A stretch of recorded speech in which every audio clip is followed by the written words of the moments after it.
जैसे एग्जांपल के हमने बताया था मशीन वगैरह जितने भी होते हैं ना वो सब क्या होते हैं, पूंजीगत वस्तु होते हैं। बताया नहीं बताया। उसके बाद हमने फिर स्टार्ट किया। अब देखो परिभाषा को फिर से समझना है। किसी एक वित्तीय वर्ष में, ठीक है ना, किसी देश के अंदर, किसके अंदर की बात कर रहे हैं, देश के अंदर की बात कर रहे हैं। अब देश की अंदर की बात करेंगे, याद रखना, देश के अंदर की बात करेंगे तो हम ये समझेंगे कि देश के अंदर के बाद में यहाँ पे। अब ये बताइए इस देश के सीमा के अंदर जो भी उत्पादन होगा, किसी देश बोलेंगे तो भारत देश, ठीक है ना, भारत देश के सीमा के अंदर एक वित्तीय वर्ष में अंतिम वस्तु और सेवा का मौद्रिक मूल्य क्या कराएगा। हम वस्तु समझ लें, अब हमें समझना है कहा कि देश के अंदर। अब देश के अंदर दो तरह का व्यक्ति है ना। दो तरह का व्यक्ति कौन है, एक जो इंडिया का व्यक्ति है वो इंडिया में रह रहा है, वो ऐसा व्यक्ति जो है इंडिया का रहता कहाँ है, वो अमेरिका में। मान लेते हैं एग्जाम्पल के लिए अभी बता देते हैं आपको, यूएसए में रहता है, ध्यान समझिएगा। अब वो ऐसा व्यक्ति है यूएसए का, रहता कहाँ है, इंडिया में। अगर कोई व्यक्ति, ध्यान समझिएगा, अगर कोई व्यक्ति यूएसए का है, नागरिक है यूएसए का, रहता कहाँ है, इंडिया में, तो इंडिया में क्या कराएगा, निवासी कराएगा। नागरिक, हमें निवासी और नागरिक में अंतर बताया था कि निवासी यानी अगर एक वित्तीय वर्ष के अंतर्गत अगर वो अपनी आर्थिक क्रिया का गतिविधियां कर रही है तो वो वहां का क्या आ जाएगा। जैसे कि एग्जाम्पल तो हम लोग बिहार के क्या है, निवासी है। हम लोग खरीद बिक्री वगैरह कहाँ करते हैं, बिहार में, ठीक है ना। हम लोग बिहार के निवासी हैं और भारत का क्या है, यहाँ कोई दिक्कत है ना। अब यहाँ पे दिमाग बैठाना कि बाबू ये तो समझ गए, अभी हम बता रहे थे आपको निवासी कौन है और गैर निवासी एक यहाँ पे कहानी स्टार्ट किए थे। उसके बाद फिर आएगा सीमा, क्या आएगा, सीमा। किसी एक वित्तीय वर्ष में अपने घरेलू सीमा में, कहां पे, घरेलू सीमा के अंदर उत्पादन अंतिम वस्तु और सेवा का मूल्य क्या कहलाएगा। अब ये समझना है बाबू। अब सवाल हमसे पूछेगा आपसे कि अगर कोई पूछेगा आपसे, अगर टाटा की कंपनी है, ठीक है ना, टाटा कंपनी है, वो जाके उत्पादन कहाँ कर रहा है, अमेरिका में, तो उसकी इनकम को, उसकी आय को हम कहाँ काउंट करेंगे, जीडीपी में, जीएनपी में, ठीक है ना। ये काउंट हम आगे समझेंगे, ठीक है ना। तो कहाँ तक लिखा है हमको बता दीजिए, उसके बाद फिर हम आगे प्रैक्टिस करेंगे। क्या बात लिखा है,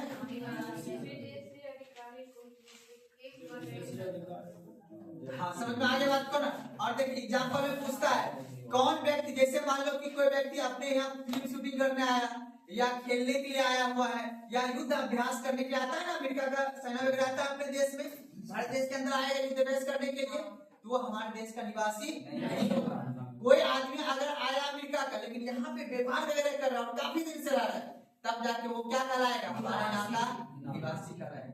मैंने दोनों में अंतर बता दिया कि कौन विदेशी से आने वाला व्यक्ति कौन निवासी होगा और कौन निवासी नहीं होगा। ऑप्शन में पूछता है, आराम से जवाब देना है। चलिए अगला पॉइंट लिख लीजिए आप लोग।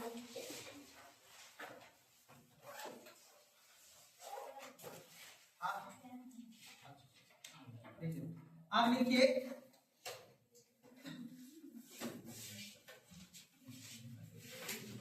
लिखिएगा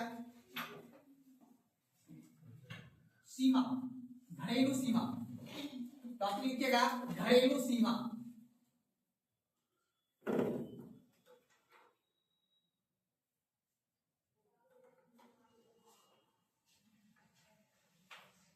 घरेलू सीमा,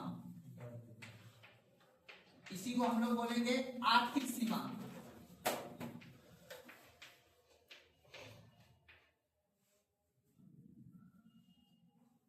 लिख लिए?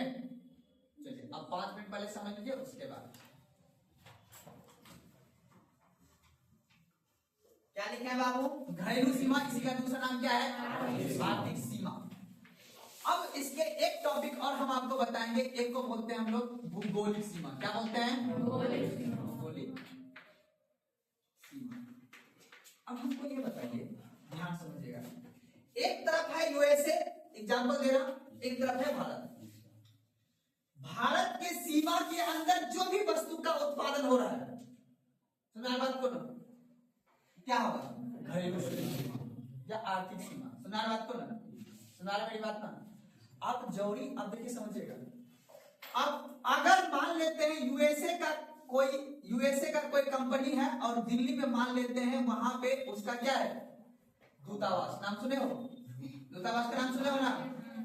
अब याद रखिएगा, यूएसए का अगर दूतावास दिल्ली में, दूतावास मतलब समझ लो पहले, दूतावास कौन कौन जानते हो आप, जो और सब दूतावास जानते हो क्या होता है, समझ लो पहले। हर देश एक दूसरे देश जो है, एक दूसरे देश के साथ जब व्यापार का आयात निर्यात करता हो या वीजा और पासपोर्ट बनाने की बात करता हो, एक दूसरे देश के साथ संबंध कैसा हो, ठीक है ना, एक दूसरे देश के साथ संबंध कैसा हो, उस संबंध को बनाने के लिए, ठीक है ना, सही है, वीडियो बन रहा है, अब वीडियो बन रहा है बेटा, हां कैसे लगाते हो बाबू, आइए, अच्छा चलो आइए समझिएगा। दूतावास क्या होता है, यहाँ ध्यान समझिएगा। दूतावास क्या होता है, एक दूसरे देश के समकक्ष भारत या अमेरिका का संबंध कैसा होगा, वो देश क्या करता है, यह देश इस देश के अंदर दूतावास बनाता है और इंडिया वाला दूतावास कहाँ बनाएगा, अमेरिका में बनाएगा, यूएसए में बनाएगा। दूतावास का काम ही होता है एक दूसरे का व्यापारिक केंद्र को देखना या फिर वीजा और पासपोर्ट को बनाना। वीजा और पासपोर्ट मतलब समझते हो ना, वीजा क्या होता है, पासपोर्ट क्या होता है पता है, वीजा क्या होता है, पासपोर्ट क्या होता है, किसी को पता है, देखो समझना। मान लो यहाँ ध्यान से, अगर किसी इंडिया के व्यक्ति को कहाँ जाना है, अमेरिका जाना है, तो सबसे पहले इंडिया वाला क्या बना, इंडिया वाला को क्या बनाना होगा, पासपोर्ट, क्या बनाना होगा, पासपोर्ट बनाना होगा। ये क्या है, पासपोर्ट, इससे आप एक तरह से आपका कैरेक्टर सर्टिफिकेट है, कहाँ घूमने के लिए, विदेश घूमने के लिए, विदेश। पासपोर्ट आपको कौन बनाएगा, भारत का, यानी इंडियन गवर्नमेंट बनाएगा आपका पासपोर्ट कि हाँ आपका कैरेक्टर अच्छा है, आप अच्छे व्यवहार के हो। वीजा कहाँ बनाना होगा, जो देश आप घूमने जाइएगा वो देश का आदमी आपको क्या बना के देगा, वीजा। तो आपको मान लेते हैं सऊदी अरब जाना है, चीन जाना है, आपको पाकिस्तान जाना है, बांग्लादेश जाना है, कहीं भी जाना है, ठीक है, समझा बात को ना। तो हर देश का अपने देश में क्या है, दूतावास बना हुआ है, उस दूतावास में आपको जाना होगा, उस दूतावास में जाके वो आपको क्या बना देगा, वीजा। आपसे पूछेगा आप मेरे देश क्यों आना चाहते हैं, किस पर्पस से आना चाहते हैं, ठीक है ना, किससे यहाँ मिलिएगा, क्या कीजिएगा, पढ़ाई करने आ रहे हैं या व्यापार करने आ रहे हैं, क्या करने आ रहे हैं। तब उसके बाद में आपको बोलेगा पैसा, क्या लेगा आपसे, पैसा। आप मेरे देश में घूमने के लिए आ रहे हैं, आपको देना होगा टैक्स, क्या देना होगा, टैक्स। कितना दिन के लिए, मान लेते हैं 1 महीना के लिए आ रहे हैं, 1 साल के लिए आ रहे हैं, तो 1 साल के मान लेते हैं 1 लाख रुपया आपसे ले लेगा, ठीक है ना, वो डॉलर मिलेगा। उसके बाद आपको दीजिएगा तब आपको वीजा देगा, 1 साल तक जाके इसके देश में आप आराम से घूम सकते हैं। तो वीजा आपको वो व्यक्ति देगा जिस देश में आप घूमने के लिए जा रहे हैं, उसका मन होगा देने के लिए तो देगा, नहीं देने का मन होगा तो नहीं देगा। और पासपोर्ट आपको कौन देगा, इंडियन गवर्नमेंट देगा। सुना बात को, बहुत पासपोर्ट बनाने में बहुत लोग चाहते हैं, पुलिस वगैरह वेरिफिकेशन करेगा, क्योंकि आपके मान लेते आपको हम पासपोर्ट बनाते हैं और आप अच्छे नहीं है, आप जाके किसी दूसरे देश में जाके कुछ गड़बड़ी कर दीजिएगा, उससे मेरा और उस देश का संबंध खराब ना हो जाएगा। किसी एक व्यक्ति के साथ दूसरे देश के साथ संबंध खराब नहीं कर सकते हैं ना, समझ मेरी बात ना। ये हुआ दूतावास, समझ बात को। अब जहां पे जिसका दूतावास होगा वो उसका कौन सा सीमा होगा, भौगोलिक सीमा, समझ बात को ना।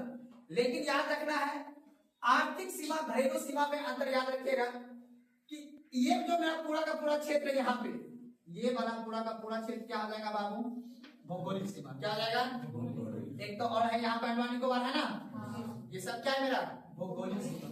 लेकिन इस भौगोलिक सीमा के अंतर्गत अमेरिका का भी यहाँ पे क्या है, घरेलू सीमा है, याद रखना क्या है, उसका भौगोलिक सीमा नहीं है अपने यहाँ, क्या है यहाँ पे अपने यहाँ घरेलू। अब घरेलू सीमा क्या होता है, अगर उस सीमा के अंदर अगर आपका अपना संप्रभुता, अपनी अखंडता, अपनी आर्थिक गतिविधियां अगर हो रहा है तो वो क्या कहलाएगा, घरेलू सीमा। फिर से समझना, जैसे आपका घर है, आपके घर में आपके अकॉर्डिंग ही सब कुछ होगा, वो आपका क्या होगा। अगर मान लेते हैं कि आपका कहीं खेत वेत है भौगोलिक सीमा में, ठीक है ना, आप सरकार आया बोला नहीं ये जमीन हमको दे दीजिए, ठीक है ना, वहां पे हम अपना आर्थिक गतिविधियां करेंगे, ठीक है ना, तो वो आपका कौन सा सीमा हो जाएगा, भौगोलिक सीमा। तो ये मेरा पूरा का पूरा भौगोलिक सीमा है।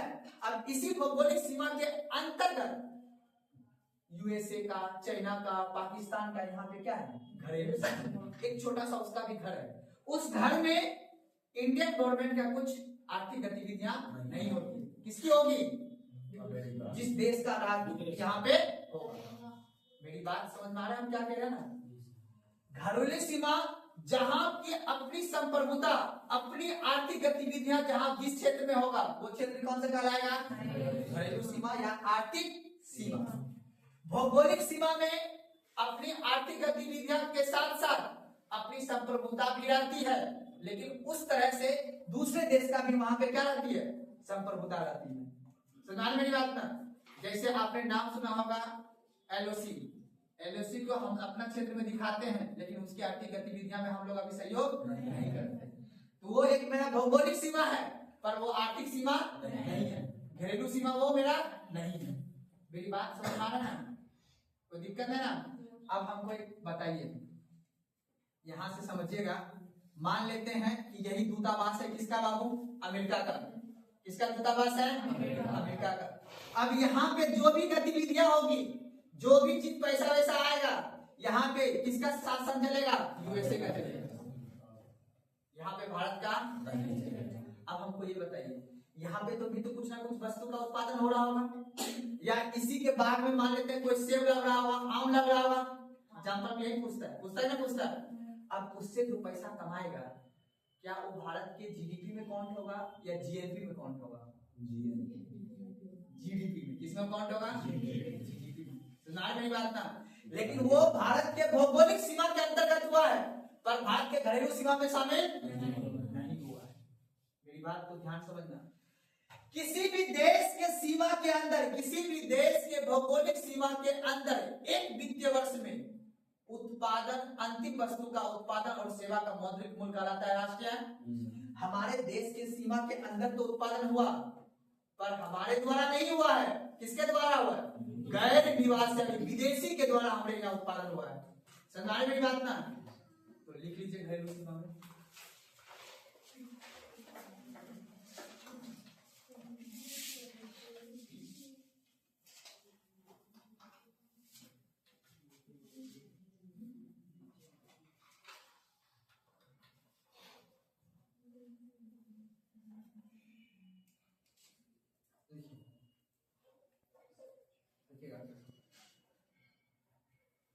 इसका अर्थ, इसका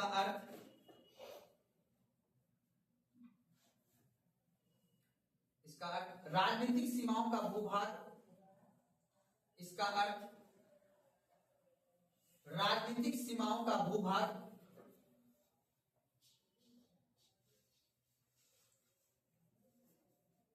इसका अर्थ राजनीतिक सीमा का भूभाग जिसमें समुद्री सीमा भी शामिल होता है,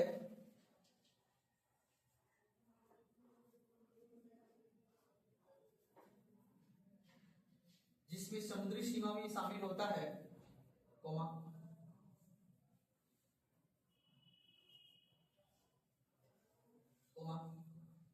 देश के निवासियों द्वारा, देश के निवासियों द्वारा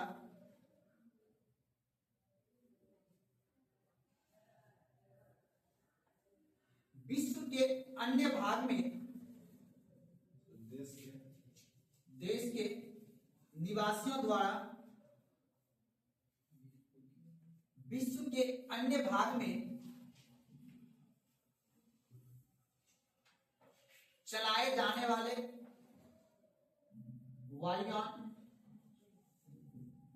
चलाए जाने वाला वायुयान, कोमा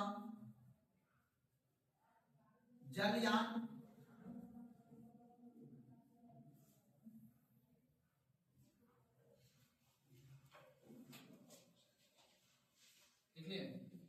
तथा विदेश में स्थित राजदूत, विदेश में स्थित दूतावास, विदेश में स्थित दूतावास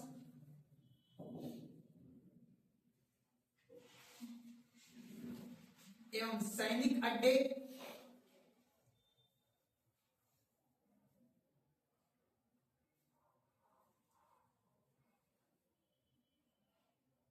ये सभी घरेलू सीमा में आते हैं।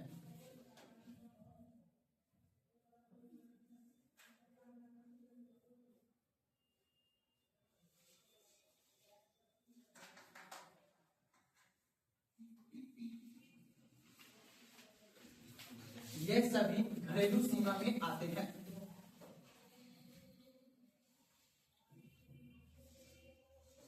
समझिएगा यहाँ पे एक तरफ अपना है क्या है बाबू, ये भारत है ना। आप बताओ ये जो मेरा भारत देश है, अब भारत देश के अंतर्गत क्या अंडमान निकोबार है, इधर लक्षद्वीप है, ये सभी मेरा क्या हुआ भौगोलिक सीमा। क्या हुआ है मेरा, और हम किसकी बात कर रहे हैं, घरेलू सीमा की। अब हमको ये बताओ इंडिया का कोई एरोप्लेन, ठीक है ना, अब वो फ्लाई करते हुए चला गया कहाँ बाबू, चाइना। कहाँ चला गया, चीन चला गया। तो अब बता हमारा घरेलू सीमा यानी यहाँ का कोई व्यक्ति, ठीक है ना, यहाँ का कौन निवासी एरो पायलट जो होगा ना, वो कहाँ चला गया, चीन। आर्थिक गतिविधियां कर रहा है ना, से बात को ना। तो अब मतलब चीन में भी मेरा क्या हो गया, घरेलू सीमा हो गया, क्योंकि वहां पे जाकर मेरा क्या कर रहा है, आर्थिक सीमा का यानी आर्थिक गतिविधियां कर रहा है। बस याद रखना है ये हुआ मेरा भौगोलिक सीमा।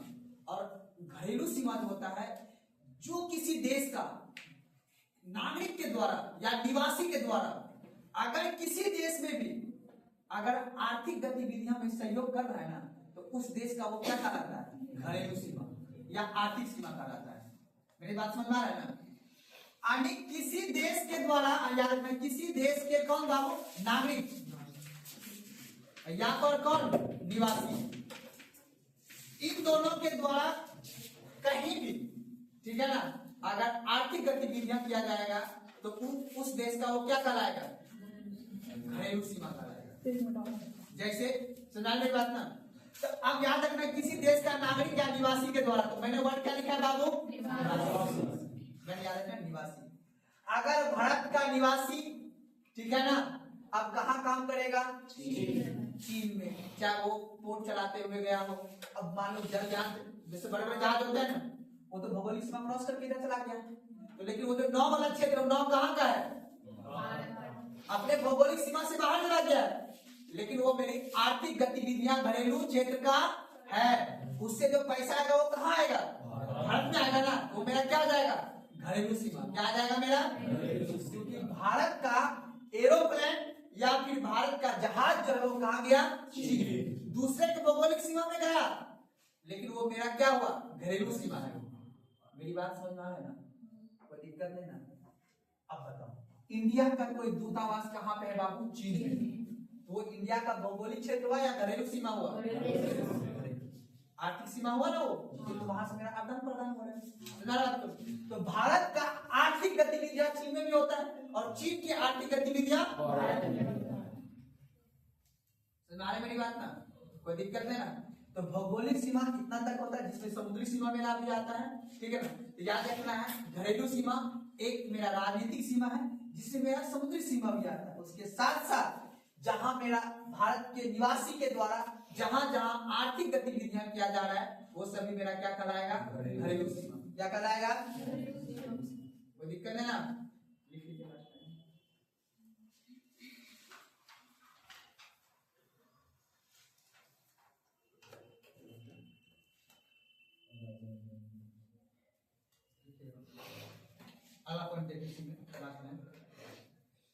इसका सामान्य अर्थ होता है, हाँ इसका सामान्य अर्थ होता है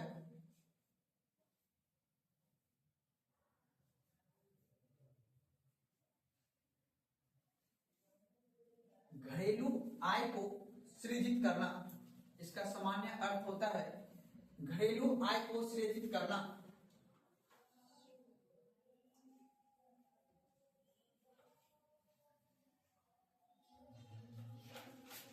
सृजित करना।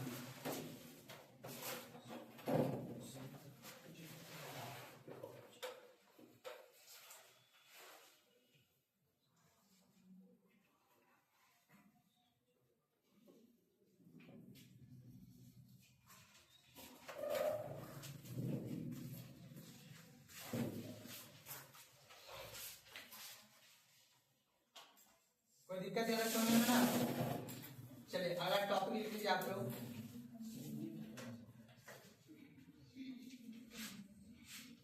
देखिए कारक आय, टॉपिक लिखिएगा कारक आय, फैक्टर कॉस्ट। दिखा दिए जी सर। एक बार और लिखना है, या साधारण कारक आय भी लिख सकते हैं। लिखिए कारक आय लिखा दिए ना, ये जो छात्रवृत्ति पेंशन मेंशन के लिए दिखा दिए थे, ट्रांसफर आय भी। चलिए ठीक है, तब तो कोई दिक्कत नहीं है। चलिए लिख लीजिए आप अगला। क्या बोले? चलिए आप लिख लीजिए तब मार्केट मूल्य, बाजार मूल्य। तब लिख लीजिए बाजार मूल्य, बाजार मूल्य, मार्केट प्राइस।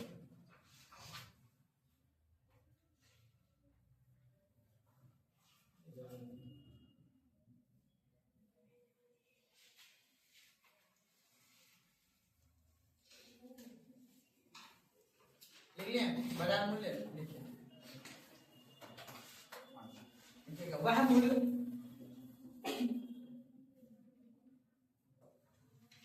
जिस पर किसी वस्तु या सेवा का, वह मूल्य जिस पर किसी वस्तु या सेवा का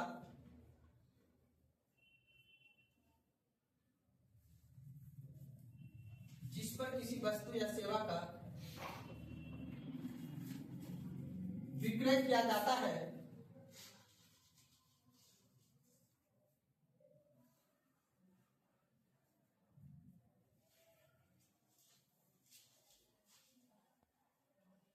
उसे बाजार मूल्य कहते हैं।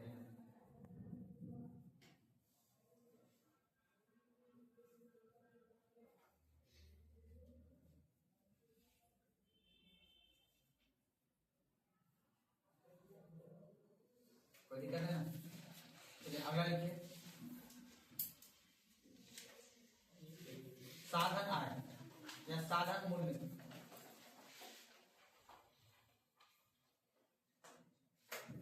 साधन मूल्य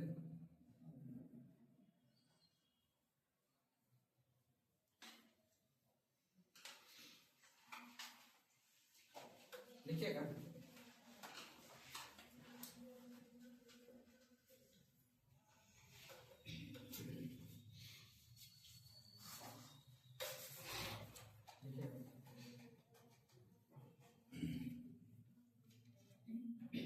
साधन आय उत्पादन के,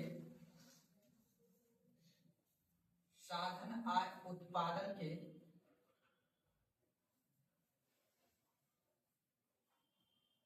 साधन आय उत्पादन के कारकों को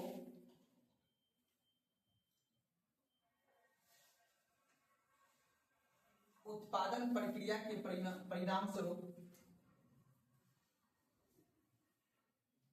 कारकों को उत्पादन प्रक्रिया के परिणाम स्वरूप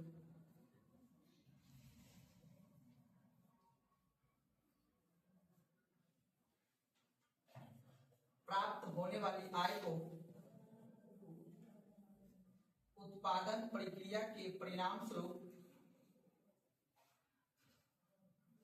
प्राप्त होने वाली आय को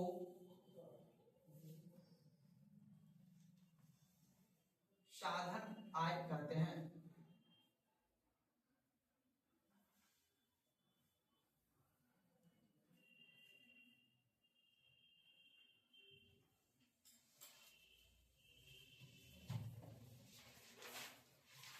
साधन आय कहते हैं। लिखिएगा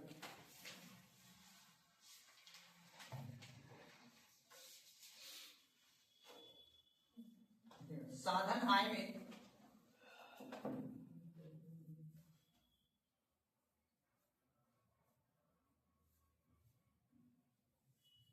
निवल और प्रत्यक्ष कर, साधन आय में निवल सरकार के द्वारा दिया गया सब्सिडी, निवल और प्रत्यक्ष, निवल और प्रत्यक्ष कर जोड़ा नहीं जाता है।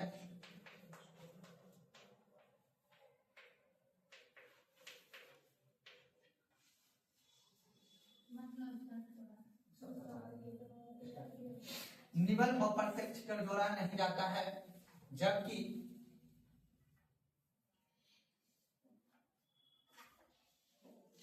बाजार मूल्य पर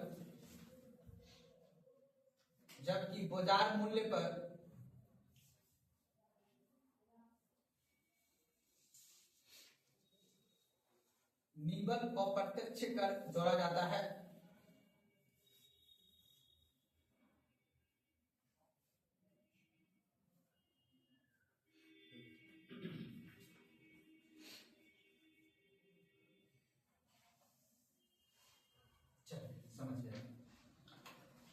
साधन आय और बाजार मूल्य दो लिखा है अभी। हमने एक आपको पहले ही बताया था मैंने, कारक आय बताया थे ना, जिसको हम बोलते हैं फैक्टर कॉस्ट, बोलते हैं ना। फैक्टर कॉस्ट का मतलब होता है कि अगर किसी व्यक्ति के द्वारा उत्पादन की गई वस्तु, उससे जो इनकम आय होगा, उससे जो आय जनरेट होगा, उससे हम राष्ट्रीय आय में कौन करेंगे। लेकिन जो ट्रांसफर इनकम होगा, समझा बात को, उसको नेशनल इनकम में कौन नहीं करेंगे। यहाँ तक कॉन्सेप्ट क्लियर है ना। अब वही बात को याद रखना है, जो आपका कारक आय है, ठीक है ना, इसी को हम दूसरे भाषा में बोलते हैं साधन। ऐसे होगा, साधन आय बोलते हैं। यानी साधन आय वह आय होता है जब किसी उपभोक्ता के द्वारा उत्पादन करने के परिणाम स्वरूप जो आय जनरेट होगा, जो आय उत्पादन होगा, समझ बात को, वो आपका कौन सा आय कहलाएगा, साधन आय कहलाएगा। इस आय में आप उत्पादन कर रहे हैं, समझ बात को, आप मान लेते हैं कि आप हैं श्रम, आप क्या है बाबू, श्रम मतलब मजदूर हैं आप। आपने किसी को सेवा दिया, उससे आपको क्या मिला, पैसा मिला। तो वो जो पैसा मिला, समझ में, ध्यान समझ, वो जो पैसा मिलेगा आपको, उसमें निबल और प्रत्यक्ष कर जुड़ा हुआ नहीं है। मतलब निबल और प्रत्यक्ष कर क्या होता है, समझ लीजिएगा। निबल और प्रत्यक्ष कर का मतलब होता है सरकार के द्वारा दी गई सहायता अर्थात सब्सिडी। समझ में मेरी बात आ रही है ना।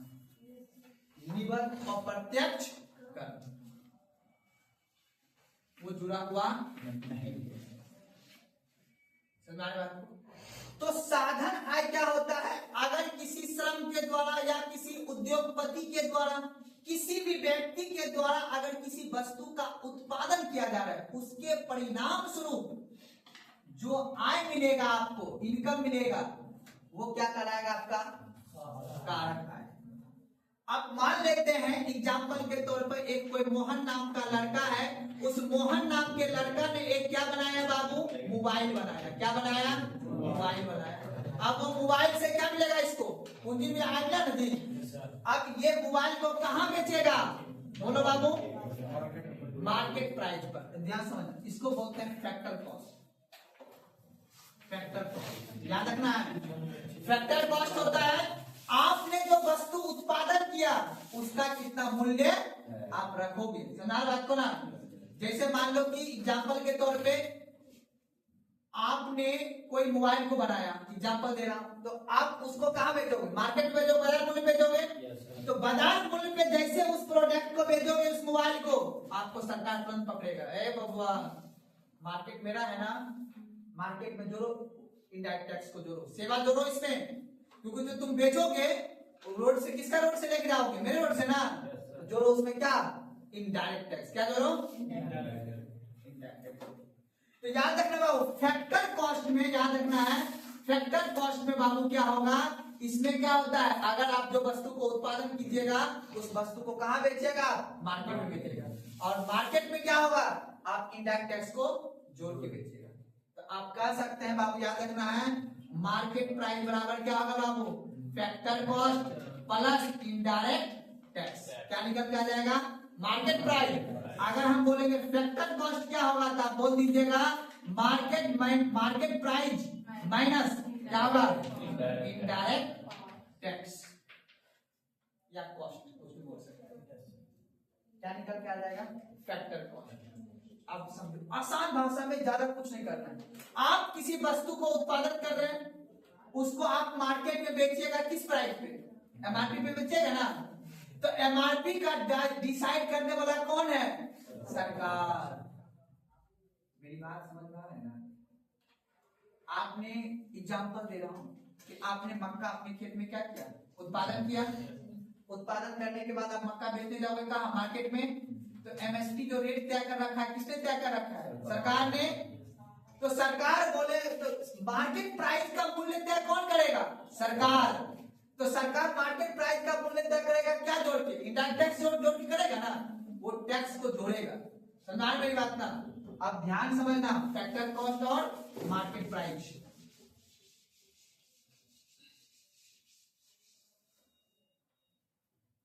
एक को है कंपनी, याद रखना है क्या है? कंपनी। अब इस कंपनी ने, याद रखना, एक कंपनी ने एक पेन, एग्जांपल ले लेता हूं पेन का। एक पेन का क्या क्या बाबू? जी उत्पादन किया। अब ये उत्पादन क्या होगा? इस पे क्या लगाया होगा? फैक्टर कॉस्ट पर लगाया होगा। कैसे? अभी पेन को बनाने में मजदूर वगैरह लगा होना चाहिए, लगा होगा नहीं लगा होगा? बताइए। अब जब मजदूर वगैरह लगा होगा तो इस पे पूरा का पूरा एक कंपनी वगैरह मजदूर पेन लगा के इसने बोला कि ये बाबू पेन का दाम हम रखेंगे 8 रुपया। कितना रखेंगे बाबू? 8 रुपया रखेगा। तो बताओ अब पेन का फैक्टर कॉस्ट कितना है? 8 रुपया। लेकिन अब ये पेन कहाँ जाएगा बिकने के लिए? बाजार। तो बाजार बिकने के लिए जाएगा, यहाँ पे अधिकारी है बैठा हुआ किसी कंपनी में, जिसको बोलते हैं लोग सेल टैक्स ऑफिसर। क्या बोलते हैं? सरकार का आदमी है। सरकार तो कंपनी को पकड़ेगा, इसे बोलेगा ये मार्केट तुमने रखा है पेन का दाम कितना? 8 रुपए। तुमको लागत वगैरह लगा के, श्रम वगैरह मजदूर को दे के, सब कुछ सब सैलरी देकर आपको 8 रुपए में पेन बेचना चाहते हो, लेकिन नहीं बेचना है। बेचना है 10 रुपए में। कितना बेचना है? 2 रुपया। क्या है? 2 रुपया है टैक्स। क्या है बाबू? वही लेवल ऑफ प्रत्यक्ष। तो जैसे ही जब आप किसी साधन आय में, हानिकारक आप बोले साधन, किसी साधन आय में आप जैसे टैक्स मिला दीजिएगा तो क्या निकल के आ जाएगा? बाजार मूल्य। क्या निकल के आ जाएगा? और बाजार मूल्य में जैसे इनडायरेक्ट टैक्स को घटा देंगे तो क्या निकल के आ जाएगा? साधन आय। समझ आ रहा है ना? साधन आय या फैक्टर कॉस्ट बोलेंगे। मेरी बात समझ में आ रहा है ना? फिर से बता रहा हूं, ध्यान समझना। फैक्टर कॉस्ट, जिस वस्तु का आपने उत्पादन करके आपने तो जितना रुपया रखा वो क्या कहलाएगा? अब फैक्टर कॉस्ट में अगर हम इनडायरेक्ट टैक्स को, कौन से बाबू? इनडायरेक्ट टैक्स को अगर हम जोड़ देंगे तो क्या निकल के आ जाएगा बाबू? मार्केट प्राइस, बाजार मूल्य। अब बाजार मूल्य में अगर हम इनडायरेक्ट टैक्स को क्या कर देंगे? घटा देंगे तो क्या निकल के आएगा? Factor cost. बस इतना ही हम समझाने का आपको प्रयास कर रहे हैं। आसान भाषा में हमने ये बताया, अगर आपने जिस किसी वस्तु का उत्पादन किया उसका जो आपने मूल्य रखा, परिणाम स्वरूप आपको जो आय मिला या जो इनकम मिला वो क्या कराएगा? Factor cost. लेकिन जैसे उसको मार्केट में बेचने जाएगा तो क्या लग जाएगा आपको? उसमें टैक्स देना पड़ेगा सरकार को। आप अपनी वस्तु को मार्केट में बेचेगा तो टैक्स दीजिएगा। आप बताइए, मोबाइल जो है, आप बताओ मोबाइल कौन सा आप खरीद रहे हो? सैमसंग का। सैमसंग कंपनी भारत सरकार का है। सैमसंग कंपनी अपना यहाँ उत्पादन किया है, उसने बोला है कि मोबाइल का हम दाम रखेंगे 20,000। सरकार बोला नहीं, तुम नोएडा में बनाए हो मोबाइल और बेचोगे जाकर महसूट में, तो मेरे रोड से जाओगे ना, तो उसके लिए क्या देना होगा तुमको? टैक्स दो। तो मोबाइल का दाम 20,000 नहीं 21,000 रखो। 21,000 में कितना चाहिए मोबाइल? अब 1,000 रुपया जाएगा, वो कौन लेगा? सरकार। इसलिए आप जो स्लिप काटते तो आप लिखा रहता है ना जीएसटी, लिखा नहीं रहता है? आया ना? बोलो। अगर आप जो मार्केट प्राइस पर जो किसी वस्तु को खरीदोगे उसमें क्या जुटा रहेगा? टैक्स जुटा रहेगा। जो वस्तु का आप मार्केट प्राइस पर नहीं खरीदोगे तो उस पर क्या रहेगा? फैक्टर। बात तो जैसे आपने कहा और यार कंपनी में जाकर खरीद लेंगे हमारे तो सस्ता मिलेगा, क्योंकि उसमें टैक्स देने का आपको जरूरत नहीं पड़ेगा, जिसको बोलते हैं ब्लैक मनी। देखो ये तो अपना रूल ना पढ़ रहे हैं, पर रूल इतना फॉलो नहीं होता। समझा बात को ना? आप लेकिन बड़ा बड़ा एसी, फ्रिज, कूलर, टीवी, बड़ा बड़ा चीज खरीदिएगा ना, 1 लाख 1.5 लाख का सामान जो खरीदिएगा उस पे आपको बिल मिलेगा। और जैसे आपने बिल लिया तो समझ लीजिएगा आपने मार्केट प्राइस पे सामान को खरीदा है, मार्केट प्राइस पे खरीदे तो आपने क्या दिया है? Tax, indirect tax. क्यों दिया आपने इनडायरेक्ट टैक्स? क्योंकि आपको सेवा दिया गया। क्या दिया गया? सेवा। आप ही बोल रहे हैं कि सर किसी वस्तु का, अंतिम वस्तु का उत्पादन प्लस सेवा का मौद्रिक मूल्य क्या कहलाएगा? National income. तो आपको सेवा मिला ना जी, आपको घर तक आके मोबाइल मिला तो सेवा ना मिला जी। सैमसंग वाला आपको सेवा दिया तो सेवा बदला आपसे क्या लेगा? टैक्स लेगा।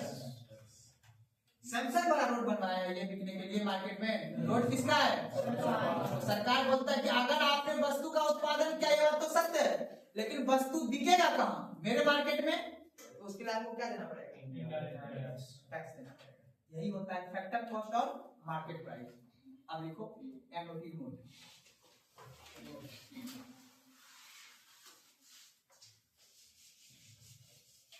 नोट लगा के लिखिएगा।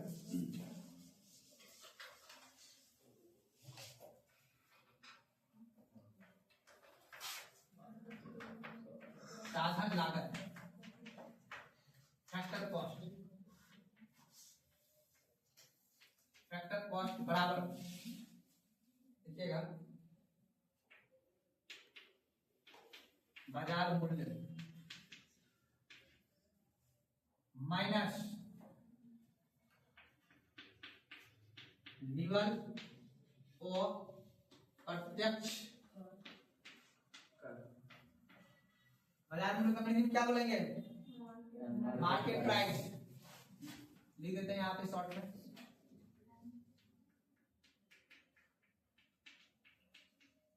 Market price.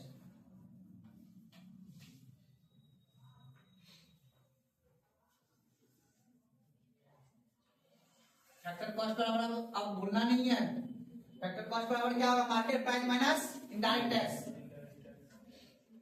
नीचे लिखिएगा बाजार मूल्य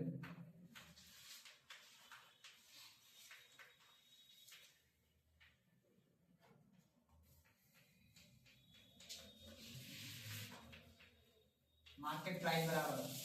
अब बताओ क्या होगा मार्केट प्राइस बराबर? साधन। हाँ वेरी गुड। फैक्टर कॉस्ट या साधन आय, साधन लागत बराबर लिख सकते हैं, साधन लागत प्लस क्या हो जाएगा? इनडायरेक्ट टैक्स, डीवल को प्रत्यक्ष कर।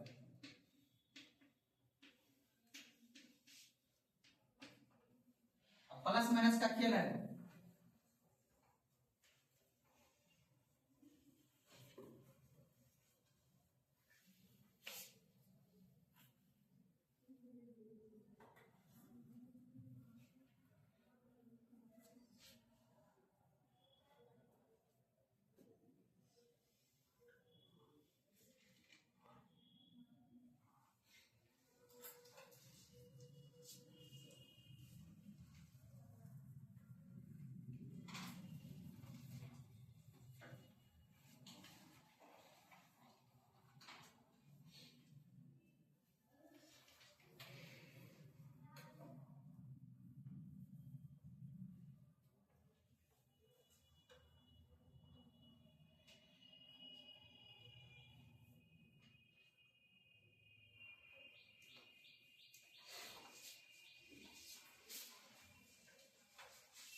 कोई दिक्कत?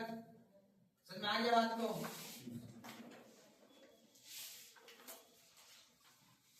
अब आइए ग्रॉस। समझते हैं ग्रॉस मतलब क्या होता है? बोलो ना। या नेट मतलब क्या होता है? नेट, NET, इक्वेट, शुद्ध जिसको बोलते हैं जी। अब हमको ये बताओ, ये जो आपने पढ़ा है साधन लागत, पढ़े ना जी? बोलो ना, है ना? अब मार्केट प्राइस आपने पढ़ लिया।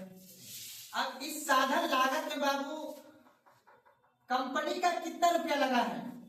इस वस्तु पेन के उत्पादन करने में मजदूरी तो दिया होगा कुछ उन्होंने, उसने 8 रुपया डिसाइड किया था पेन का दाम, लेकिन उसको मजदूरी भी तो कुछ देना पड़ा होगा, नहीं देना पड़ा होगा? मान लेते हैं 8 रुपया कमाने के लिए उसने 3 रुपया या 5 रुपया उसने क्या दिया होगा? मजदूरी दिया होगा। तो 3 रुपया क्या बचा? 5 रुपया उसने क्या दिया? मजदूरी दिया। 3 रुपया उसका क्या बचा? आय हुआ, और उसमें से फिर उन्होंने इनडायरेक्ट टैक्स लिया, और फिर उन्होंने क्या किया, सरकार को जमा किया। तो देखो आपने पढ़ा होगा एक डायरेक्ट टैक्स, एक पढ़ा होगा आपने इनडायरेक्ट टैक्स, पढ़े है ना? नहीं सुने? नाम सुने होंगे direct indirect tax. Indirect tax मतलब होता है कंपनी अगर आपको सर्विस दिया है तो सर्विस के बदले सरकार उससे लेता है इनडायरेक्ट टैक्स। और कोई कंपनी अगर अपने वस्तु के उत्पादन करने के बाद अगर वो इनकम ज्यादा जनरेट कर रहा है तो सरकार उस पे लेता है इनकम टैक्स। क्या लेता है? इसको हम लोग निगम कर बोलते हैं या उत्पाद शुल्क भी बोलते हैं। सुनाने बात को ना, तो इसीलिए आप लोग जो है अगला टॉपिक लिखिए सकल मूल्य एवं निवल मूल्य। हिंदी में बताएं, इंग्लिश पहले हिंदी लिख लीजिए उसके बाद इंग्लिश लिखना है। सकल मूल्य, सकल मूल्य एवं निवल मूल्य।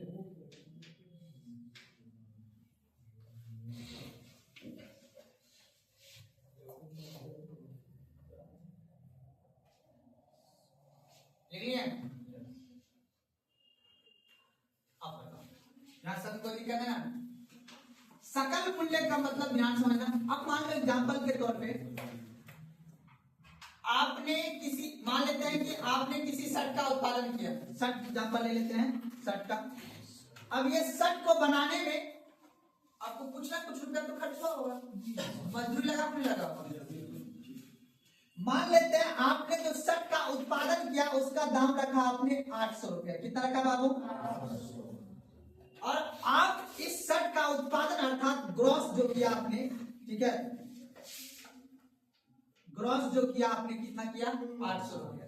लेकिन इस शर्ट को उत्पादन करने में आपका मूल्य ह्रास हुआ। क्या हुआ? मूल्य ह्रास। याद रखना है मूल्य ह्रास, जिसको हम लोग बोलते हैं डेप्रिसिएशन। याद रखना है मूल्य ह्रास। मूल्य ह्रास आपको लग जाता है, मान लेते हैं 300 रुपया। कितना लग गया बाबू? 300। कहने का मतलब है आपने किसी मजदूर से शर्ट को बनाया, जो कॉटन था, रुई था, धागा था, उसको मशीन पे लगाया, सब कुछ करने में आपको उसमें 300 रुपया खर्च हुआ, ठीक है ना? आपने उसका प्राइस कितना रखा? 800। तो आपको बता बाबू नेट रुपया कितना बचा? नेट मतलब क्या हुआ? निवल मूल्य यानी एक्यूरेट कितना बचा आपको बाबू? बताओ। 500 रुपया। किसी वस्तु के उत्पादन करने में जो मूल्य ह्रास मतलब जो लागत रुपया आपको लगा है वो काट के एक्यूरेट कितना बच रहा है वो आपका क्या कहलाएगा? निवल मूल्य। मेरी बात समझ में आ रहा है ना? और आपका जो है सकल मूल्य क्या होगा? आपका जो वस्तु का आपने उत्पादन किया है। समझ मेरी बात ना? तो याद रखना अब आगे किसी वस्तु के उत्पादन में, ठीक है ना, यानी सकल मूल्य बराबर हम कर सकते हैं सकल मूल्य में क्या होगा? अगर हम मूल्य ह्रास को जोड़ देंगे, याद रखना नेट रुपए में अगर हम मूल्य ह्रास को जोड़ देंगे तो क्या निकल के आ जाएगा? सकल मूल्य। और सकल मूल्य में अगर मूल्य ह्रास को माइनस कर देंगे तो क्या निकल के आ जाएगा?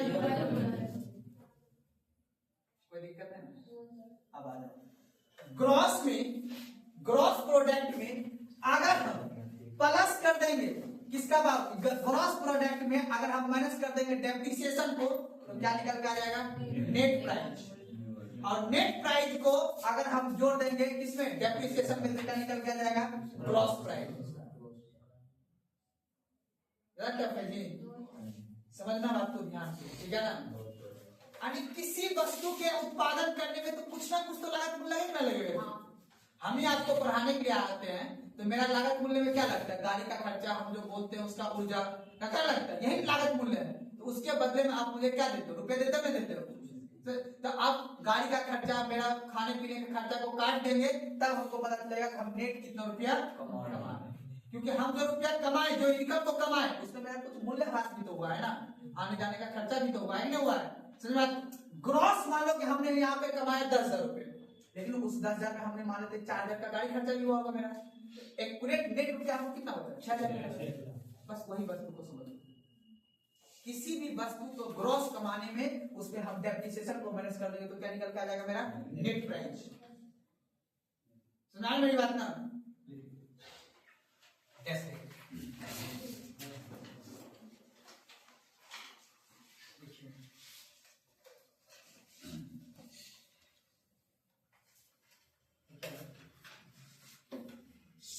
एवं निवल मूल्य के मध्य सकल एवं निवल मूल्य के मध्य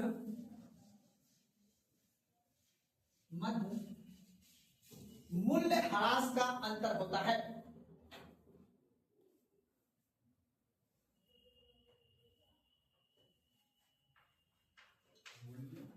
मूल्य ह्रास का अंतर होता है, ठीक है ना। अब सकल मूल्य में क्या माइनस करेंगे बाबू, बोलो जी, मूल्य, तो क्या निकल के आ जाएगा बाबू बताओ, निवल मूल्य। क्या निकल के आ जाएगा, कोई दिक्कत है ना। अगर आपको बोलेंगे कि बाबू रे अब ये हमको बताओ, निवल मूल्य बराबर क्या आ जाएगा, प्लस क्या निकाल देंगे, मूल्य ह्रास। तो क्या निकल के आ जाएगा बताओ,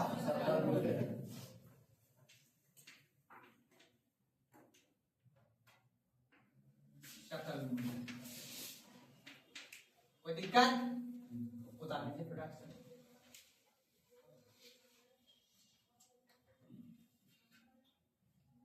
इसको लिखिएगा gross, GROSS, gross price.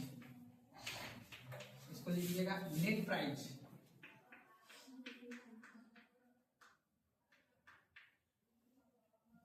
Gross price और नेट प्राइस। इसको लिखिए डेप्रिसिएशन।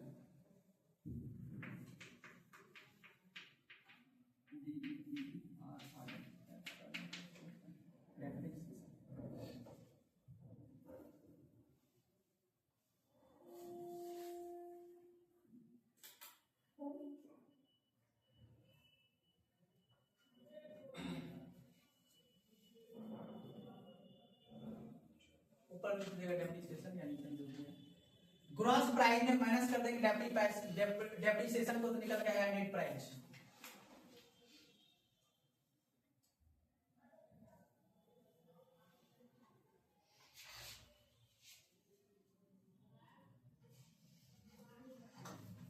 कोई दिक्कत, चलिए उसके नीचे लिखिए। चलो एक तरफ लिखिएगा बाजार मूल्य, उसी के नीचे जस्ट इसके नीचे लिखना है बाजार मूल्य।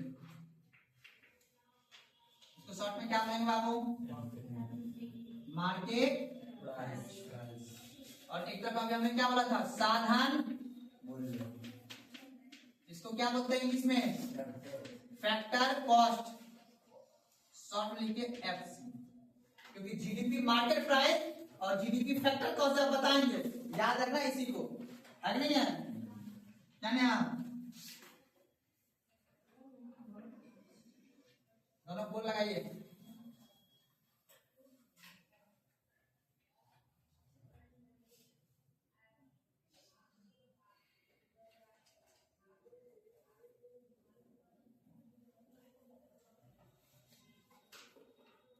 ठीक है जी,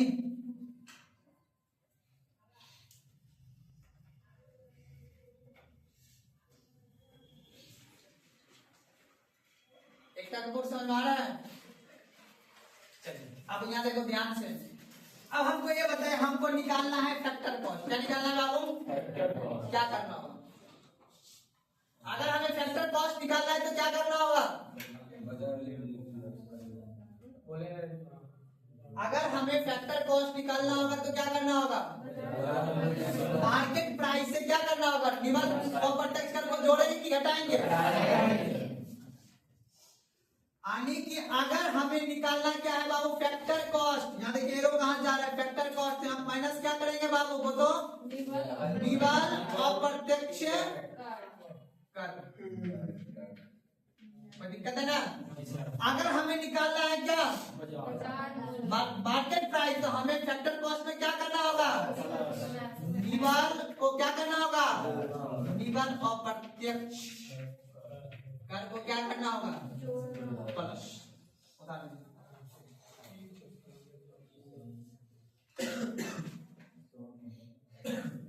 इधर ही लो, इसमें इधर ही फैक्टर कॉस्ट से अगर हमें मार्केट प्राइस जाना है तो हमें प्लस करना होगा प्रत्यक्ष कर को, अगर हमें मार्केट प्राइस से फैक्टर कॉस्ट पे जाना होगा तो माइनस करना होगा। इनडायरेक्ट टैक्स को क्या कर देंगे माइनस, बाजार मूल्य पे बेचने वाला, तो उसको हम निकल कर जाएंगे कि हाँ भाई फैक्टर कॉस्ट मेरा कितना लगा हुआ है, मेरा कॉस्ट कितना लगा हुआ है। प्रशांत समझ में आया?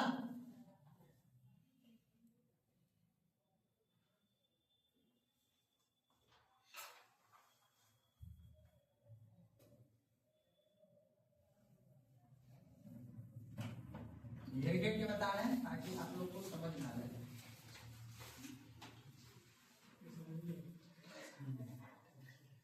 आप बताओ, एक जगह लिखे हैं GROSS, ग्रॉस को क्या बोलते हैं हिंदी में जी? और एक तरफ हम लिखते हैं नेट, क्या लिखे जी? हिंदी में क्या बोलेंगे जी? नेट मूल्य या नेट प्राइस, और इधर करें ग्रॉस प्राइस, सकल मूल्य। आप बताओ, अगर हमें निकालना है क्या बाबू सकल मूल्य, तो नेट प्राइस है, तो क्या करना होगा इसमें बताइए? उल्टा क्या करेंगे बाबू? प्लस डेप्रिसिएशन, याद है ना मुझे बताए थे, प्लस क्या कर देंगे? मूल्य ह्रास। अगर हमें निकालना क्या है? नेट प्राइस, तो हम ग्रॉस प्राइस से क्या कर देंगे? माइनस मूल्य ह्रास करेंगे। बता लीजिए,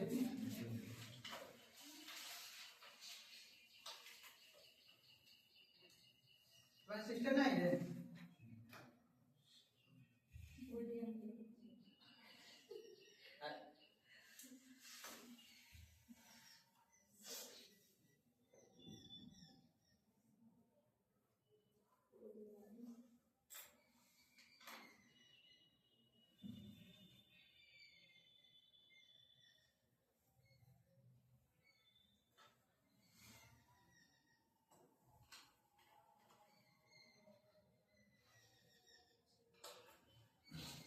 कोई दिक्कत?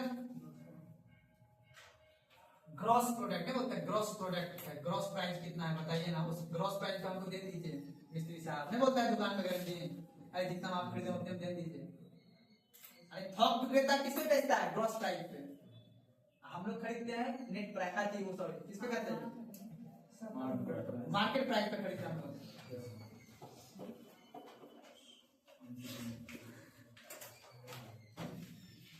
एक बात और समझ लीजिए, उसके बाद फिर एक फॉर्मूला लिख लेना, ये सब कम आएगा क्या? सब आप जीडीपी जीएनपी पर आने वाले हैं, ठीक है ना? बस आप समझना, फैक्टर कॉस्ट पता है ना? बता दें फैक्टर कॉस्ट, किसी कंपनी से उत्पादित वस्तु के परिणाम स्वरूप जो आय मिले वो कौन सा कहलाएगा? अब फैक्टर कॉस्ट में अगर हम क्या जोड़ देंगे?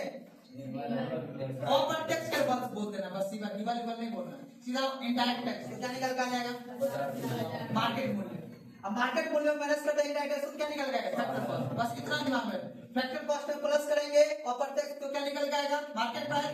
मार्केट प्राइस में कर देंगे इनडायरेक्ट टैक्स को माइनस, तो क्या निकल जाएगा?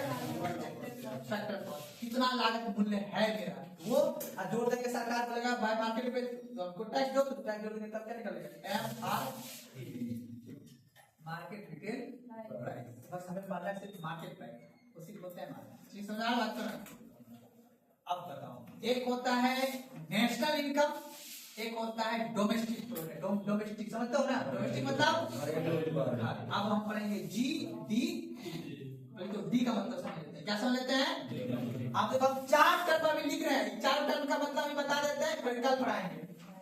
अब नेशनल इनकम को काउंट करने के लिए 4 टूल है। कितना टूल है बाबू? ये सब भी टूल ही है। पहला टूल का नाम है बाबू, याद रखना, एनआई को काउंट करने के लिए हमने 4 टूल बनाया है। एक का नाम है GDP, बात को नाम कोई दिक्कत? एक का नाम है GNP, याद है ना? आपने पढ़ा हुआ है यहाँ पे NDP, लेकिन हम NDP नहीं पढ़ेंगे पहले, ठीक है ना? GDP बाद क्या पढ़ेंगे? क्योंकि हमें क्या नहीं जानना है, क्वेश्चन सोल्व करना है। क्या करना है? उसके बाद एक होगा, जिसको मिटा देते हैं, ठीक है? एक होगा आपका NDP, क्या होगा? NDP, और एक होगा NNP। 4 टूल समझ में? बस कुछ नहीं करना है, ये दिख रहा है, ये दिख रहा है ना? ये दिख रहा होगा और ये दिख रहा होगा, बाकी सब एन है ये, ठीक है ना। आपको याद है घरेलू सीमा, डी से क्या बोलेंगे, डोमेस्टिक, बस वही घरेलू सीमा कौन सा होगा, जी से क्या होगा, वही ग्रॉस, याद है ग्रॉस, ग्रॉस के दिन क्या बोलेंगे, अब पी से जानते हो सब में पी लगा हुआ है ना, पी बोले तो प्रोडक्ट, वही उत्पादन, याद है ना, ठीक है ना। अब डी से क्या होगा, डोमेस्टिक, वही घरेलू सीमा, यानी किसी भी, अब ध्यान समझना बात नहीं, एन पता है, किसी भी देश के सीमा के अंदर, किसके अंदर बाबू, कौन सा सीमा, भौगोलिक सीमा या घरेलू सीमा, बोला जी, भौगोलिक सीमा, क्या होगा, याद रखना है आप, ठीक है ना।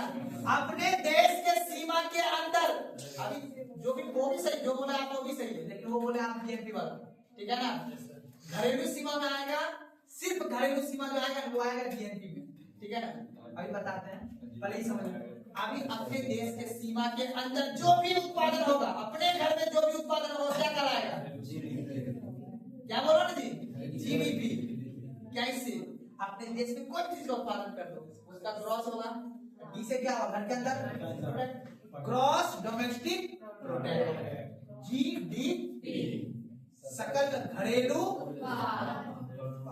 सकल का मतलब वही, सकल जो होता है ग्रॉस, अपने यहाँ जो उत्पादन हुआ और उसका प्रोडक्ट, सकल घरेलू। अब आ जाओ जीएनपी,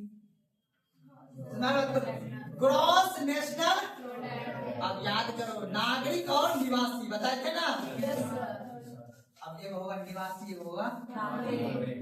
अगर भारत के नागरिक के द्वारा, एन से नेशनल, नेशनलिटी होता है ना, हमारा नेशनलिटी क्या है, इंडियन है कि नहीं है, तो ये जो एन है ना, ये एन, ये है नेशनलिटी, क्या नेशनलिटी, नागरिक, नागरिक का बात किया, निवासी का बात नहीं करेंगे, किसकी बात करेंगे, नागरिक। अगर किसी भारत के नागरिक के द्वारा, चाहे वो घर के अंदर हो चाहे वो घर के बाहर, जहां भी अगर वो पैसा कमा रहा है वो किसमें काउंट होगा, इसको बोलेंगे ग्रॉस नेशनल,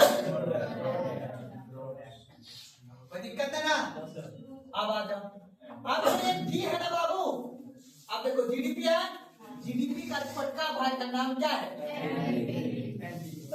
और जीएनपी का छोटका भाई का नाम क्या है, अब आ जाओ वही बना, मूल्यह्रास, क्या करेंगे, अब जो जीडीपी जो है, अब यहाँ पे एनडीपी, नेट डोमेस्टिक, अब हमने जो ग्रॉस उत्पादन करने में तो मैंने कुछ मूल्यह्रास किया होगा ना जी, क्यों नहीं किया होगा, उसको माइनस करा नहीं, जीडीपी में माइनस कर देंगे मूल्यह्रास को, तो क्या निकल के आ जाएगा, नेट डोमेस्टिक। ठीक उसी प्रकार जीएनपी में अगर हम माइनस कर देंगे मूल्यह्रास को, तो क्या करेंगे, नेट नेशनल।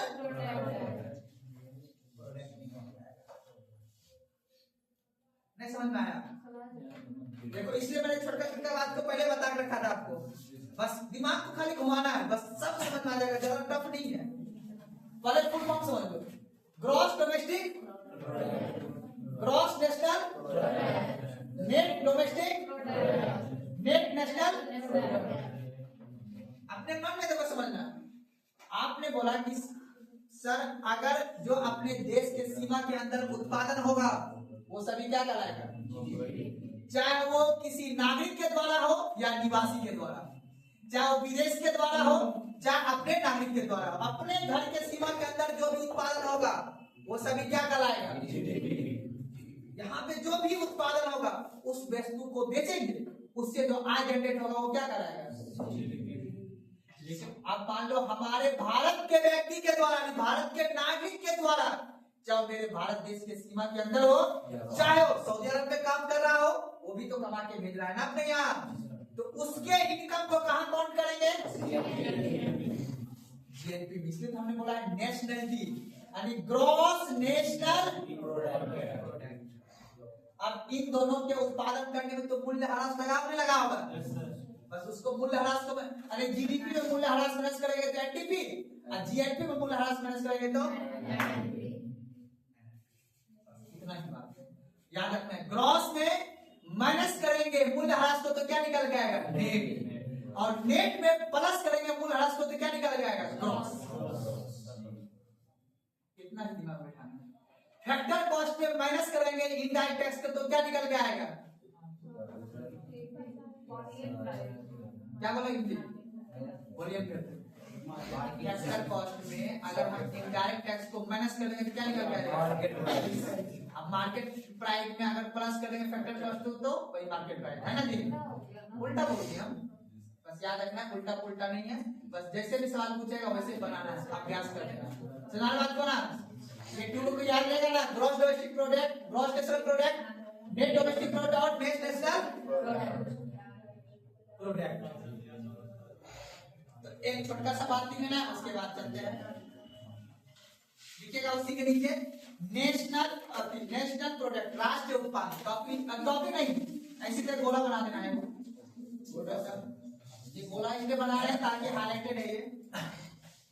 नेशनल प्रोडक्ट राष्ट्रीय उत्पाद, राष्ट्रीय उत्पाद। और एक को लिखना है घरेलू उत्पाद,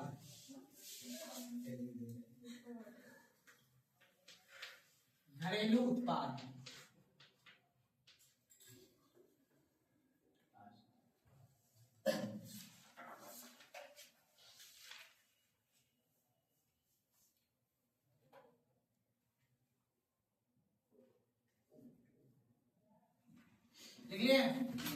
अब बताओ राष्ट्रीय उत्पाद और क्या होगा बाबू? घरेलू मतलब समझते हो? जैसे मान लो आपका घर में कोई मेहमान आया, गेस्ट आया, अब 5,000 रुपया दे दिया आपके शादी में, मान एग्जाम्पल के लिए है ना जी, उपहार के तौर पर दे दिया ना, पता क्या होता है? तो आपका घर का इनकम था नहीं था, तो बाहर से मदद किया। ठीक उसी प्रकार अपने देश में जो अपना इंडिया है, विदेश का आदमी भी काम कर रहा है ना, उसके आय को हम इसमें काउंट नहीं करेंगे बाबू, वो तो लेके चला जाएगा पैसा। तो याद रखना नेशनल उत्पाद, राष्ट्रीय उत्पाद अगर हम माइनस कर देंगे विदेशी उत्पाद को तो क्या निकल के आ जाएगा? घरेलू उत्पाद में अगर हम प्लस कर देंगे विदेशी व्यक्ति के पैसा को तो क्या निकल के आ जाएगा? राष्ट्रीय का मतलब होता है अपने देश में कितना उत्पाद हो रहा है, ये हम पहले जान लेते हैं। तो अपने देश में सिर्फ भारतीय का आदमी है, विदेश का भी आदमी। अभी जो पेट्रोल चल रहा है, जो जापान का चल रहा है, अपना जो बेगूसराय में रिफाइनरी है विदेश का ही नहीं है। सुना मेरी बात ना, मेरी बात समझ आ रहा है ना? अपना जो दुर्गापुर में वेस्ट बंगाल इंडस्ट्री है विदेश का भी है ना, वो ये सब समझते हो ना? देखो किसी दूसरे देश को बोलते हैं जिसके पास मान लो खूब पैसा है, वो देश को बोलता है आइए मेरे देश में आप क्या कीजिए, निवेश। क्या कीजिए? आप निवेश कर दिया, अपना पैसा दे दिया, यहाँ उद्योग लगा दिया, अब हम लोग को क्या मिल गया? रोजगार। क्या मिल गया? जब रोजगार मिलेगा तो हमारी आर्थिक स्थिति क्या होगा? बेहतर होगा। तो हमारे पास पैसा होगा तो हम वस्तु को क्या कर देंगे? खरीदेंगे। जब वस्तु का मांग हो जाएगा तो उत्पादन भी क्या होगा? बढ़ेगा। जब उत्पादन बढ़ेगा तो अपने पास क्या आएगा? ताकतवर बनेंगे। समझ मेरी बात ना? तो इसीलिए हम ये चाहते हैं ज्यादा से ज्यादा अपने देश में क्या हो? निवेश हो। जैसे निवेश होगा तो वैसे अपना देश क्या होगा? आर्थिक दृष्टिकोण मजबूत होगा। तब अपने यहाँ क्या होगा? आर्थिक समृद्धि। क्या होगा? जब आर्थिक समृद्धि होगा तब हम जितने भी गरीब हैं, जितने भी वृद्ध हैं, उन सभी को वृद्धा पेंशन 1100 नहीं 11,000 देंगे। कितना देंगे? अपने यहाँ को मान लो 60 से प्लस वाला को, वृद्ध को अगर महीने के 11,000 रुपया देने लगे तो सोचो कितना उन्नति होगा देश, होगा नहीं जी? तो आर्थिक समृद्धि के साथ साथ अगर हम लोगों, गरीब लोगों के जीवन स्तर में विकास कर देंगे तो क्या आ जाएगा? आर्थिक विकास। क्या आ जाएगा? उसमें दिव्यांग, छोटे बच्चे, महिला, इन सभी का अगर विकास कर देंगे हो जाएगा समावेशी विकास। आज सोचो गांव का बच्चा अगर अंग्रेजी बोलने लगे तो हमने क्या कर लिया? समावेशी विकास। लेकिन अभी टाइम आएगा 2050-60 तक में, है ना जी? अभी तो केवी का बच्चा सही अंग्रेजी नहीं बोल पाता है कि नहीं है ना? तो अभी आर्थिक समृद्धि करना है। क्या करना है? इकोनॉमिक्स ग्रोथ होगा। आप लोग का जब इनकम बढ़ेगा तभी ना आपका बच्चा अच्छा पढ़ाई लिखा होगा जी सर। जब अच्छा शिक्षा, अच्छा हेल्थ मिलेगा तब जाके देश विकास। तो लिखिए ऐसे लेवरो बनाइए, यहाँ लिखिएगा माइनस विदेश से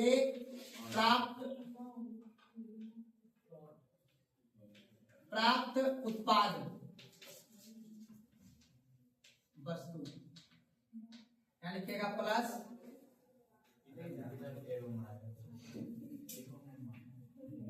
विदेश से प्राप्त वस्तु।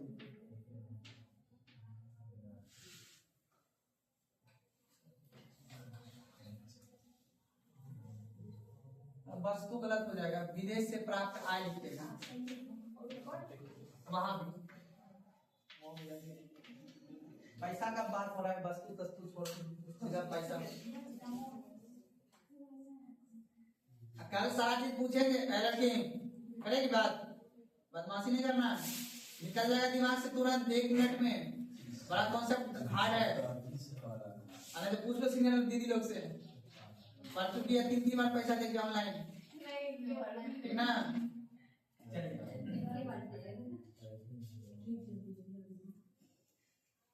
अब कल बनाना है क्वेश्चन, कल परसों में। आप बताइए, अब यहाँ तक समझ में आ गया ना। अभी जीडीपी कल पढ़ाएंगे, पहले यहाँ तक का भी कॉन्सेप्ट, हम 4 को फॉर्मूला मात्र बताया आप लोगों को, वही 4 को याद रखना है।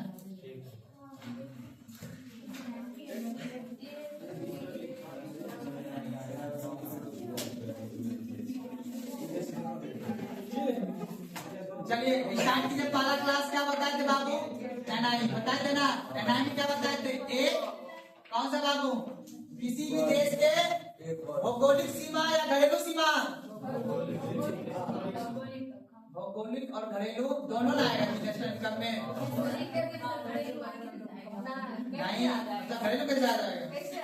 घरेलू नहीं आएगा, ठीक है, भौगोलिक बोलने से नहीं आएगा, घरेलू बोलने से तब भौगोलिक आएगा। रात को ना घरेलू का मतलब तो अपना घर का हुआ, बाहर भी है ना अपना घर। अब मान लो कि अमेरिका में अपना दूतावास है, भारत का दूतावास है, तो वो भी तो अपना घरेलू सीमा हुआ कि नहीं हुआ? जिस तरह अपने देश में दूसरे देश का घरेलू सीमा है कि नहीं, ठीक उसी तरह अपने भी घरेलू सीमा दूसरे देश में है, याद रख लेना है। अब बताओ, एक वित्तीय वर्ष कितना बाबू? एक वित्तीय वर्ष में किसी देश के सीमा के अंदर कितने बाबू?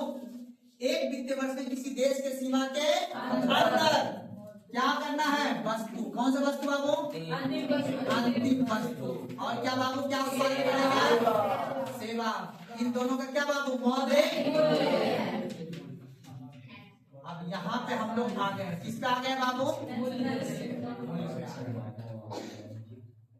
बताओ, वस्तु पढ़ा दिए थे ना।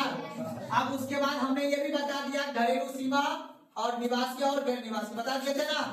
अब हम कहाँ पहुंच गए हैं?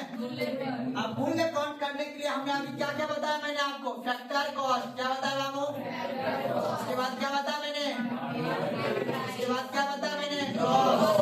उसके बाद क्या बताया मैंने? मूल्य कम्युनिटी क्या बोलते हैं? प्राइस बोलते हैं। तो factor cost price, market price, gross price, net price. अब ये सभी पढ़ने के बाद अब हम पढ़ेंगे जीडीपी, जीएनपी, एनएलपी, एनडीपी। समझ आया मेरी बात ना? तो अभी हम मौद्रिक मूल्य पढ़ रहे हैं। क्या पढ़ रहे हैं? अब बताओ, वस्तु कितने प्रकार के? 2 प्रकार। बता देना, ऑप्शन में देगा कौन सा मध्यवर्ती वस्तु होता है, कौन सा अंतिम वस्तु होता है, कौन सा पूंजीगत वस्तु है, ये पूछता है एग्जाम में, ठीक है ना। आराम से बता देना। बाकी अगर जीडीपी में अगर आती हो, राष्ट्रीय पूछेगा तो राष्ट्रीय में कौन सा आय को काउंट नहीं करते हैं? ट्रांसफर इनकम करने काउंट करते हैं। अब ट्रांसफर इनकम जो होते हैं वो कौन कौन सी इनकम है? जो एक पक्षीय हो। कौन सा हो? जैसे स्कॉलरशिप, सरकार के द्वारा दी गई सब्सिडी, बेरोजगारी भत्ता, छात्रवृत्ति, है ना। समझा बात को? ये सभी क्या होगा? ट्रांसफर इनकम, जिसको क्या बोलते हैं? हस्तांतरण। पूछता है निम्नलिखित में से कौन सी इनकम को, कौन सी आय को राष्ट्रीय में काउंट नहीं करते हैं? तो क्या बोला है? स्टार्टिंग से क्लास को रिवीजन करते चलना है और उसके बाद आगे आज बंद करो ये वाह यार अपन सब कर रहा है।